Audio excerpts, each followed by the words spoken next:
बाळकूम प्रसूतिगृहाला अवकळा, पाहणी दौऱ्यात आमदार संजय केळकर यांचा संताप.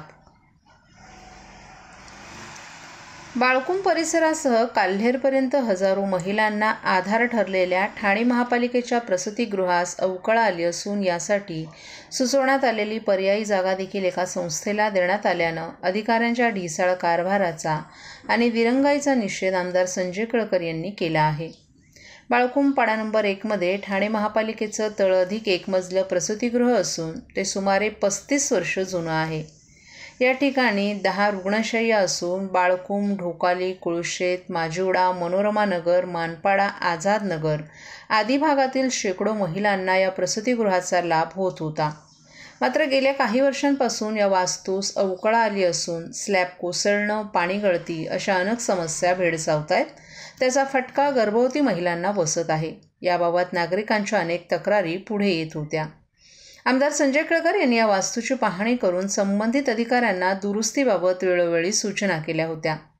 गेल्या 3 वर्षांपासून केळकर हे याबाबत पाठपुरावा करत असल्यानं दुरुस्तीसाठीचा निधी देखील वर्ग करण्यात आला होता. मात्र अधिकाऱ्यांची अक्षम्य दिरंगाई आणि ढिसाळ कारभार यामुळे या वास्तूची देखभाल दुरुस्ती होऊ शकली नाही. परिणामी ती धोकादायक झाली आहे. सद्यस्थितीत ही वास्तू बंद ठेवण्यात आल्यानं शेकडो महिलांची कुचंबणा होऊ लागली आहे. आमदार संजय केळकर यांनी नुकताच या प्रसूतिगृहाची पाहणी केली आणि संबंधित अधिकाऱ्यांच्या बेजबाबदारपणाबाबत संताप व्यक्त केलाय. हे प्रसूतिगृह तातडीनं मुल्लर हॉल येथे हंगामी तत्वावर स्थलांतरित करण्याची मागणी देखील केळकर यांनी केली. यावेळी पाहणी दौऱ्यादरम्यान भाजपचे स्थानिक पदाधिकारी तन्मय भोईर, निलेश पाटील, रविराज रेड्डी, सचिन शृंगारे, राकेश जैन, मयूर भोईर आणि स्थानिक नागरिकही मोठ्या संख्येनं उपस्थित होते. गेल्या 3 वर्षांपासून आपण याबाबत पाठपुरावा करत असून हे प्रसूतिगृह नव्यानं भव्य स्वरूपात उभारण्यासाठी आपण बाळकूम ऑक्ट्रॉय नाका येथे पर्यायी जागा देखील सुचवल्याचं संजय केळकर यांनी सांगितलं. मात्र अधिकाऱ्यांनी नवीन प्रसूतिगृहाला प्राधान्य न देता एका संस्थेला ती जागा दिली आहे. हा निर्णय अधिकाऱ्यांनी कोणाच्या दबावाखाली घेतला असा प्रश्न उपस्थित करत केळकर यांनी आपला संताप व्यक्त केलाय. बाळकूम भागामध्ये मॅटर्निटी हॉस्पिटल हे अत्यंत महत्त्वाचं होतं. गेल्या 3 वर्षापासून आम्ही हे मॅटर्निटी हॉस्पिटल याच्यामध्ये स्लॅब कोसळत आहेत, पडायला आलेला आहे, म्हणून याची दुरुस्ती करावी याचा पाठपुरावा करत होतो. याच्या दुरुस्तीकरता निधी देखील वर्ग झाला, परंतु महापालिकेच्या लोकांच्या अक्षम्य, म्हणजे याला क्षमा नाही, अक्षम्य दिरंगाईमुळे, ढिसाळ कारभारामुळे आज आता परिस्थिती अशी झालेली आहे की त्या ठिकाणी वॉचमनच्या केबिनमध्ये स्लॅब कोसळली. पहिल्या मजल्यावर देखील त्या ठिकाणी स्लॅब कोसळलेलं दिसत आहे आणि गेल्या आठवड्याभरापासून सगळं बंद आहे. म्हणजे त्या ठिकाणी बेड जे आहे ते त्यांनी रिकामे ठेवलेले आहे. त्याच्याकरता दुसरी जागा देखील बघितली गेली होती, परंतु ती जागा म्हणजे मॅटर्निटीला प्राधान्य देण्याच्याऐवजी कुठल्या तरी मंडळाला ती दिली गेली, कोणाच्या दबावाखाली दिली.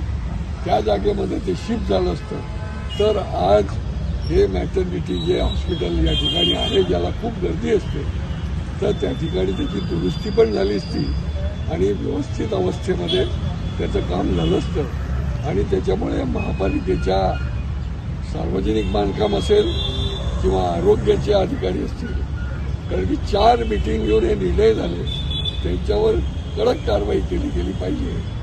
आणि ताबडतोब हे हॉस्पिटल जे आहे ते ग्रँड मुल्लर हॉल जो आहे, या मुल्लर हॉलमध्ये टेम्पररी शिफ्ट केलं गेलं पाहिजे आणि याचं ताबडतोब दुरुस्ती देखील झाली पाहिजे.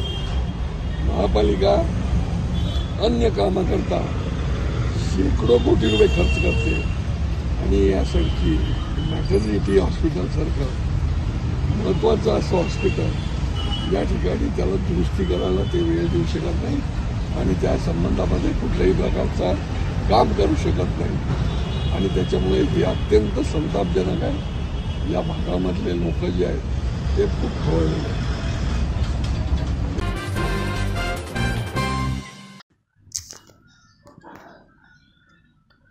घोडबंदर रोडवरील खड्ड्यांमुळे नागरिकांना प्रचंड वाहतूक कोंडीचा सामना करावा लागतोय. यामुळे नागरिकांकडून नाराजी व्यक्त केली जाते.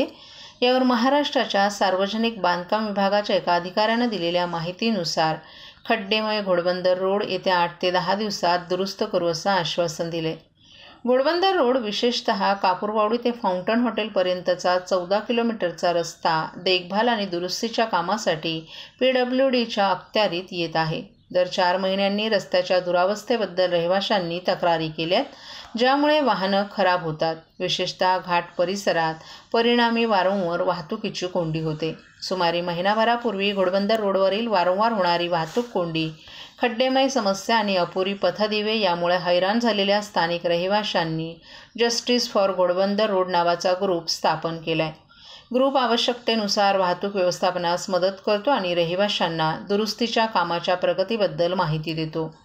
या समूहाच्या प्रमुख सदस्यांपैकी एक असलेल्या श्रद्धा राय यांनी रहिवासी नियोजित केलेल्या कामावर बारकाईनं लक्ष ठेवतात असं सांगितलं. ठाणे महानगरपालिका, PWD आणि वाहतूक पोलीस यांच्यातील रहिवासी आणि अधिकारी यांच्यात नुकतीच एक बैठक झाली. या बैठकीनंतर रस्त्यावर अतिरिक्त वाहतूक वॉर्डन तैनात करण्यात आले आणि गणेशोत्सवादरम्यान अवजड वाहनांना प्रतिबंध करण्यात आल्याची माहिती देण्यात आली आहे.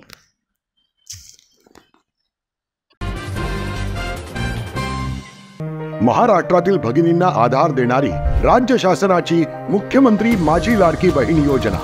या योजनेअंतर्गत अल्प उत्पन्न गटातील 21 ते 65 वयोगटाच्या भगिनींना मिळणार दरमहा 1500 रुपयांची मदत. अर्ज करण्यासाठी 31 ऑगस्ट 2024 पर्यंत मुदतवाढ. कुटुंबाचं वार्षिक उत्पन्न 2.5 लाख रुपयांपेक्षा कमी असलेल्या महिला पात्र. कुटुंबाकडे पिवळं किंवा केशरी रेशन कार्ड असल्यास उत्पन्नाचा दाखला आवश्यक नाही. पांढरं रेशन कार्ड असेल किंवा रेशन कार्ड नसेल तर कुटुंबाचं वार्षिक उत्पन्न 2.5 लाखांपेक्षा कमी असल्याचा दाखला आवश्यक. योजनेसाठीचा ऑनलाईन अर्ज नारी शक्ती दूत ॲपवरून किंवा पोर्टलवर भरता येईल.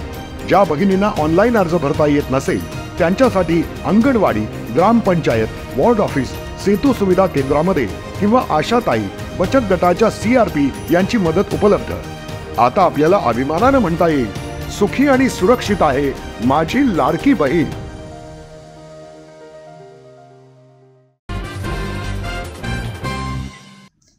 मालमत्ता कर 10 दिवसांमध्ये भरल्यास मालमत्ता कराच्या रकमेत 10% सवलत जाहीर करण्यात आली होती. मात्र ठाणे महापालिकेच्या वतीनं ही कालमर्यादा वाढवून हा कालावधी 15 दिवस केल्यानं याचा चांगलाच फायदा ठाणे महापालिकेला मालमत्ता कर वसुलीत झाल्याचं चित्र पाहायला मिळतंय. सवलतीचा कालावधी वाढवल्यानं यामधून तब्बल 40 कोटींची वसुली झाली असल्याची माहिती मालमत्ता विभागानं दिली आहे. तर गेल्या वर्षीच्या तुलनेत यावर्षी 39 कोटींची अधिक वसुली झाली असून 8 सप्टेंबरपर्यंत 417 कोटींची वसुली झाली असल्याची माहिती या विभागाकडून देण्यात आली आहे. ठाणे महापालिकेच्या मालमत्ता कर विभागाला यंदा 819 कोटी 71 लाखांचं उद्दिष्ट देण्यात आलं. मागील वर्षी आर्थिक वर्षात या विभागाला 750 कोटींचं उद्दिष्ट दिलं होतं. मात्र या विभागानं 703 कोटी 93 लाख रुपयांची वसुली केली होती. तेव्हा महापालिकेच्या एकूण 9 प्रभाग समित्यांमध्ये माजिवडा मानपाडा प्रभाग समितीमध्ये सर्वाधिक 220 कोटी 41 लाख रुपयांची वसुली झाली. तर कळव्यात सर्वात कमी म्हणजे 24 कोटी 78 लाख रुपयांचा मालमत्ता कर जमा झाला होता. यंदाच्या आर्थिक वर्षात सुरुवातीपासूनच महापालिकेमार्फत मालमत्ता कर वसुलीच्या दृष्टीनं प्रयत्न सुरू करण्यात आले होते. त्याची प्रचिती म्हणजे 1 एप्रिल ते 30 एप्रिल या कालावधीत 9 प्रभाग समिती स्तरावर एकूण 65 कोटी रुपयांचा मालमत्ता कर वसूल करण्यात आलाय.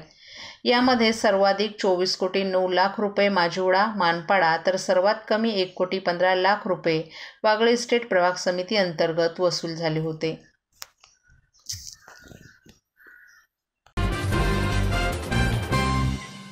प्रभू श्रीरामाचा अवमान केल्याप्रकरणी आज ठाणे शहरात भाजप, युवा मोर्चा आणि हिंदू संघटनांकडून तीव्र निषेध आंदोलन करण्यात आलं. राष्ट्रवादी काँग्रेसचे अध्यक्ष शरद पवार यांच्या उपस्थितीत घडलेल्या या प्रकाराचा विरोध करत आंदोलनकर्त्यांनी रंगोबापूजी चौक येथे संतप्त प्रतिक्रिया व्यक्त केल्या.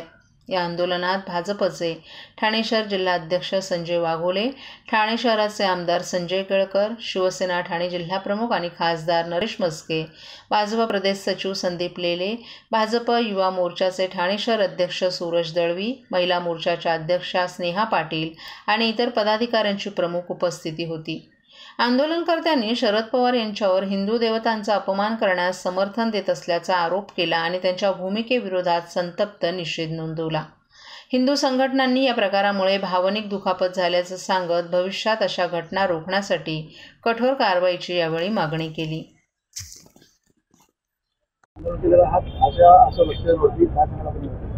खरं म्हणजे काही गोष्टी ज्या आहेत याच्यामध्ये अजेंडा पण असता कामा नये, राजकारण पण असता कामा नये. हिंदू देवदेवता, आमचे राष्ट्रपुरुष याच्या सगळ्या पलीकडे या सगळ्या आपल्या भक्तीची आणि श्रद्धेची स्थान आहे. आणि एक माणूस व्यासपीठावरनं प्रभू रामचंद्र समर्थ सगळ्यांचीच शाब्दिक विटंबना करतो आणि उघड्या डोळ्यांनी ही माणसं बघत बसतात. ते काय चाललं काय?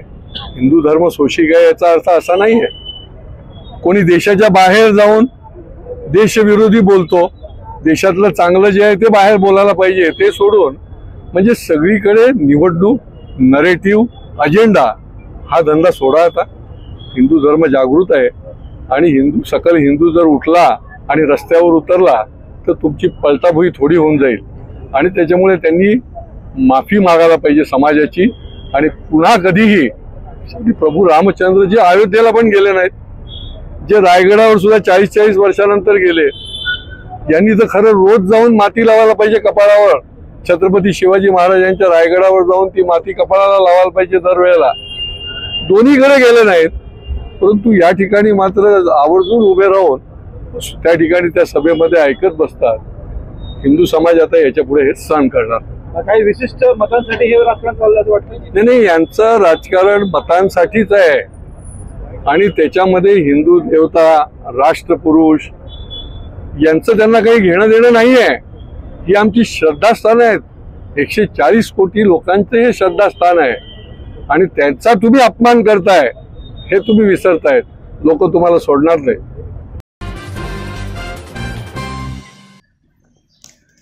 राज्यातील सर्वधर्मीय 60 वर्ष किंवा त्याहून अधिक वयाच्या ज्येष्ठ नागरिकांची तीर्थक्षेत्रांना भेट देण्याची इच्छा पूर्ण करण्यासाठी मुख्यमंत्री तीर्थदर्शन योजना सुरू करण्यात आली आहे.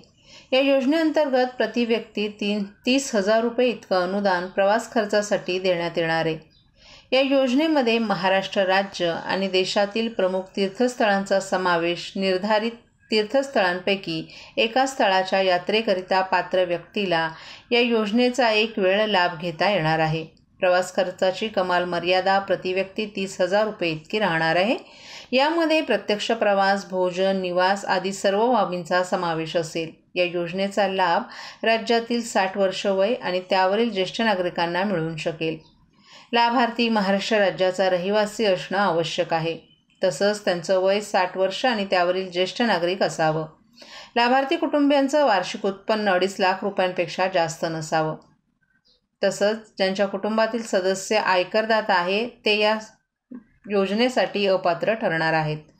ज्यांच्या कुटुंबातील सदस्य नियमित कायम कर्मचारी म्हणून सरकारी विभाग, उपक्रम, मंडळ, भारत सरकार किंवा राज्य सरकारच्या स्थानिक संस्थेमध्ये कार्यरत आहेत किंवा सेवानिवृत्तीनंतर निवृत्तीवेतन घेत आहेत असे सदस्य पात्र ठरणार नाहीत. तथापि 2.5 लाख रुपयांपर्यंत उत्पन्न असलेले, बाह्य यंत्रणेद्वारे कार्यरत असलेले कर्मचारी, स्वयंसेवी कामगार आणि कंत्राटी कर्मचारीही पात्र ठरणार नाहीत. जे अर्जदार मागील वर्षात लॉटरीत निवडले गेले होते परंतु प्रवासासाठी आमंत्रित करूनही त्यांनी प्रवास पूर्ण केला नाही, अशा माजी अर्जदारांना देखील या योजनेत पात्र ठरवलं जाणार नाही.